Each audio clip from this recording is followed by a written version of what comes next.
বলতে চাই, আমরা দিল্লির দাসত্বের শৃঙ্খল থেকে মুক্ত হয়েছি, নিউ ইয়র্কের গোলামি করবার জন্য নয়।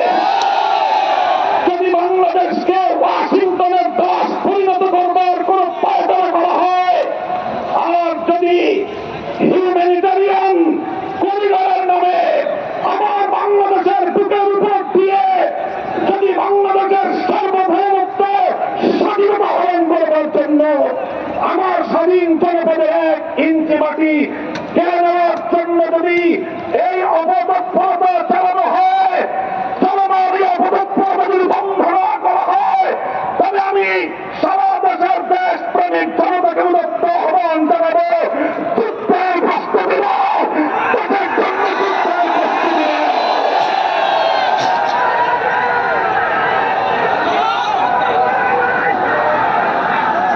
আমরা আমার দেশের প্রতি ইঞ্চি মাটির মর্যাদা দেশের মাটি, আবার বলছি, আমার স্বাধীন বাংলার প্রতি ইঞ্চি মাটি আমার পবিত্র যায় আমাদের মাটি। দিল্লি বা ওয়াশিংটন, পিকিং বা মস্কো যারা এ মাটির দিকে চোখ তুলে তাকাবে, আমরা তাদের বিরুদ্ধে বারুদ হয়ে মাঠে নামবো ইনশাআল্লাহ। সংগ্রামী সাথী ও বন্ধুগণ, ফ্যাসিবাদী আওয়ামী লীগকে সন্ত্রাসী সংগঠন হিসেবে ঘোষণা করবার যে দাবি জানানো হয়েছে, মনে করবেন না এটা আমাদের দুর্বল কোন দাবি। আমরা 2013 সালে ফ্যাসিবাদী আওয়ামী লীগের বুলেটের আঘাতে রক্তাক্ত হয়েছি। 2021 সালে আমাদেরকে হত্যা করেছে, বছরের পর বছর বিনা বিচারে আমাদেরকে কারারুদ্ধ করে রেখেছে।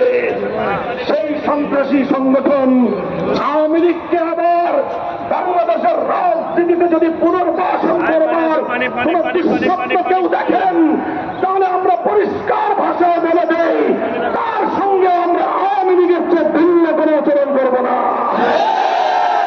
শেখ হাসিনা গিয়েছে যেই পথে, আওয়ামী লীগের দালালরাও যাবে সেই পথে।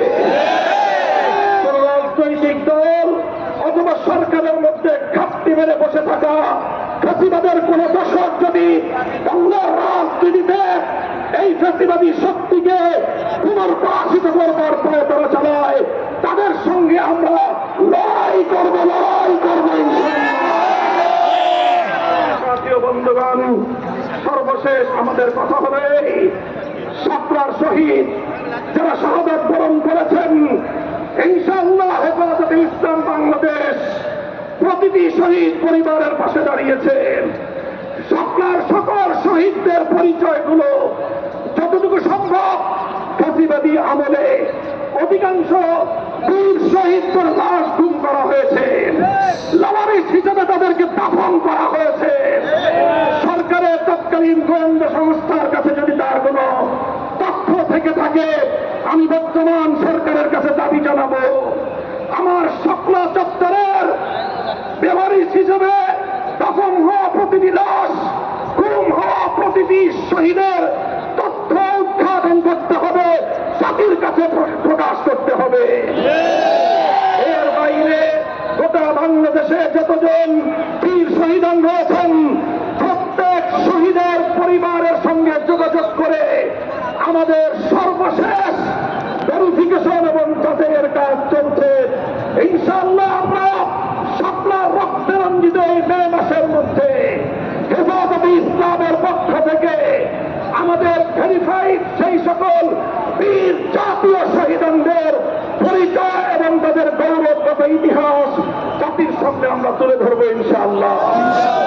সেই সকল রক্তরাঙা শাপলার বীর শহীদদের স্মৃতি বিজড়িত ইমানের দুর্দমনীয় কাফেলা, শাপলা চত্বরের শহীদি কাফেলা হেফাজতে ইসলাম বাংলাদেশকে আমি আজ বাংলাদেশের স্বাধীনতার অতন্দ্র প্রহরী হিসেবে ঘোষণা করতে চাই।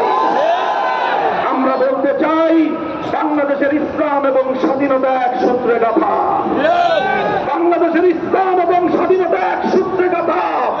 যারা বাংলাদেশে ইসলামের উপর আঘাত করে, তারাই স্বাধীনতার দুশ্মন, তারাই স্বাধীনতার শত্রু।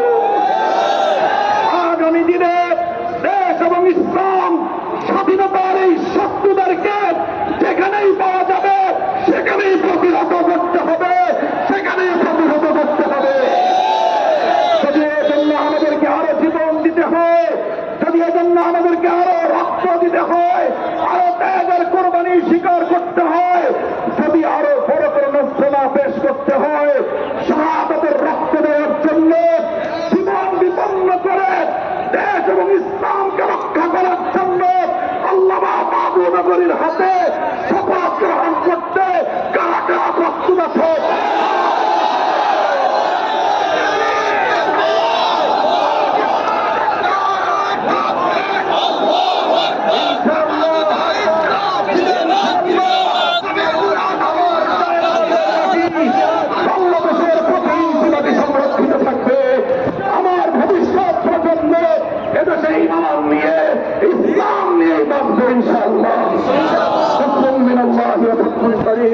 وآخر دعوانا الحمد لله رب العالمين والسلام عليكم ورحمة الله